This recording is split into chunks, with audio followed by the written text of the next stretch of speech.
आपने अक्सर ननद भाभीयों के बीच में नोकझोंक तो देखी होगी, लेकिन यहाँ कुछ अलग ही था। निकिता अपनी ननद टीना से बेहद प्यार करती थी। उन दोनों के बीच ननद भाभी का रिश्ता नहीं बल्कि बहनों जैसा प्यार था। यहाँ तक कि वो दोनों एक दूसरे से बहनों से भी बढ़कर प्यार करती थी। ऐसे ही एक दिन निकिता ने टीना से पूछा, ना आज शाम के खाने में क्या खाओगी? क्या भाभी, आप भी ना कैसी बातें करती हो। आज आपकी और भैया की एनिवर्सरी है तो हम सब शाम का खाना बाहर ही जाकर खाएंगे। पॉसिबल नहीं है टीना, तुम तो जानती हो ना तुम्हारे भैया कितने बिजी रहते हैं। कैसी बातें कर रही हो निकिता? आज के दिन में कैसे बिजी रह सकता हूँ? आज तुम मेरी जिंदगी में आई थी और आज का दिन मैं कभी वेस्ट नहीं कर सकता। ठीक है, अब आप दोनों की बहुत बातें हो गई हैं। अब आप दोनों अपने अपने काम पर जाइए, वरना आपको लेट हो जाएगा। शाम का प्लान बाद में बनाते हैं। आज मैं कहीं नहीं जा रहा क्योंकि आज मैंने ऑफिस से छुट्टी ले ली है। लेकिन भैया मुझे तो अपने इंस्टीट्यूट जाना था ना। अगर आज मैंने मेरी क्लास मिस करी तो पढ़ाई का बहुत लॉस हो जाएगा। आप तो जानते ही हो लॉयर की पढ़ाई कितनी टफ होती है। इतना बोलकर टीना वहां से चली जाती है। शाम के 7 बज चुके थे, लेकिन टीना अब तक घर नहीं आई थी। अरुण, शाम के 7 बज रहे हैं पर टीना अब तक घर नहीं आई है। उसको कॉल करके पूछो ना कहाँ रह गई है। आप तो जानते हो ना हमारी एनिवर्सरी पर वो कितनी एक्साइटेड थी, इसलिए मैं चाहती हूँ कि आज शाम का डिनर वो हमारे साथ ही करे। हाँ, क्यों नहीं, मैं अभी फोन करके पूछता हूँ। अरुण अपनी बहन टीना को फोन लगाता है। आई एम सॉरी भैया, आज मुझे आने में थोड़ी देर हो जाएगी। एक्चुअली ना मेरी ट्रेनिंग चल रही है इसलिए मुझे देरी हो जाएगी। वैसे मैंने आप दोनों के लिए 5 स्टार होटल बुक कर दिया है, तो आप दोनों चले जाइए। पर टीना, अरुण कुछ बोल पाता इससे पहले टीना फोन कट कर देती है, जिसके बाद अरुण अपनी पत्नी निकिता को सारी बात बताता है। अरुण, हम उसके बिना कैसे चल सकते हैं? तुम तो जानते हो ना टीना मेरी ननद नहीं बल्कि बहन से भी बढ़कर है। मैं अपनी बहन को छोड़कर अपनी एनिवर्सरी कैसे सेलिब्रेट कर सकती हूँ? निकिता बाहर जाने के लिए मना कर देती है, लेकिन अरुण उसे बार बार समझाता है। फिर अरुण के बार बार समझाने पर निकिता बाहर जाने के लिए तैयार हो जाती है। जब वह लोग 5 स्टार होटल में जाते हैं तो उनके स्वागत में कई सारे वेटर थे। साथ ही उनके वेलकम के लिए ज़मीन पर फूल भी थे। यह सब देखकर निकिता की आंखों में आंसू आ जाते हैं। उसका प्यार अपनी ननद के प्रति और ज़्यादा गहरा हो जाता है। ऐसे ही दिन बीतते हैं। एक दिन दोनों ननद भाभी आपस में बैठकर हंसी मजाक कर रही होती हैं। तभी उनके दरवाजे पर किसी के आने की दस्तक होती है। अरे मौसी जी, आप यहाँ कैसे? अरे बिटिया, तुझे मुझे देखकर कोई खुशी नहीं हुई जो तू पूछ रही है? अरे नहीं मौसी जी, ऐसी कोई बात नहीं है।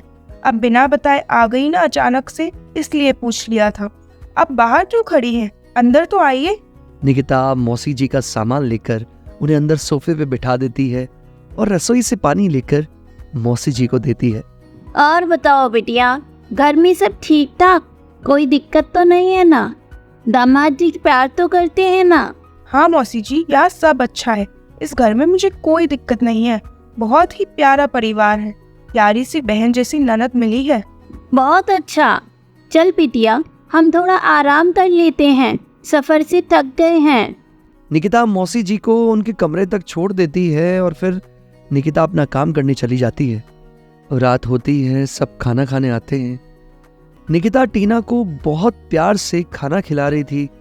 ननद भाभी का इतना प्यार देखकर मौसी जी मन ही मन सोचती है, सच में इन दोनों में तो बहुत ही प्यार है, लेकिन कैसे? मेरी भी बहू बेटी है, लेकिन उन दोनों में इतना प्यार नहीं है। वो दोनों तो बस आपस में किसी न किसी बात पर लड़ती ही रहती हैं। मौसी जी खाना खाइए ना, खाना ठंडा हो जाएगा। निकिता और टीना के बीच में इतना प्यार देखकर मौसी जी अंदर ही अंदर जलने लगती है। फिर एक दिन जब सारे घर से काम पर चले जाते हैं तो मौसी जी निकिता के पास आकर कहती है, बिटिया, तुम दोनों ननद भाभी के बीच में सचमुच बहुत ही प्यार है और होना भी चाहिए। वैसे तेरी ननद वकालत की पढ़ाई कर रही है ना?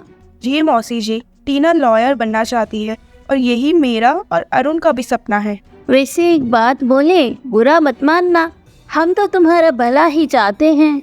मौसी जी, मुझे पता है हमारे बड़े हमारा कभी भी बुरा नहीं चाहते हैं। हाँ बेटा, तू बहुत भोली है और तेरी ननद बहुत ही चालाक। ये ननद पर ना कभी भरोसा मत करना। अभी तो बहुत प्यार से रहती है, फिर शादी के टाइम पर ना तेरे हिस्से का सब लेकर चली जाएगी।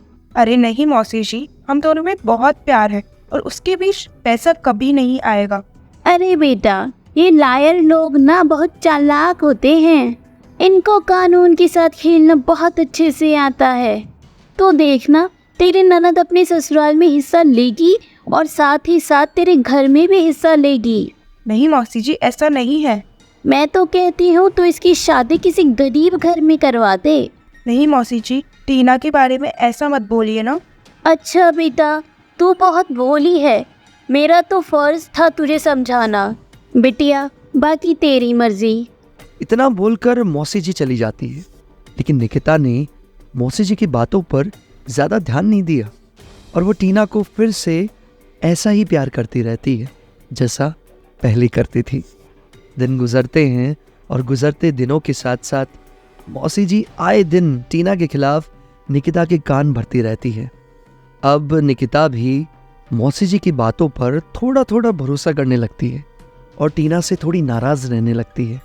ऐसे ही एक दिन निकिता टीना को खाना देकर चली जाती है और कुछ नहीं बोलती। यह सब देखकर टीना निकिता से कहती है, क्या हुआ भाभी, आपकी तबीयत तो ठीक है ना? कुछ नहीं हुआ मुझे, मेरी तबीयत बिल्कुल ठीक है, तुम मेरी चिंता मत करो। आपको कुछ तो हुआ है। आजकल आप मुझसे बात भी नहीं करती हो, बस कटी कटी रहती हो। आपने ऐसा पहले कभी नहीं किया। कुछ तो बात है, बताओ ना भाभी, मुझसे कोई गलती हो गई है क्या?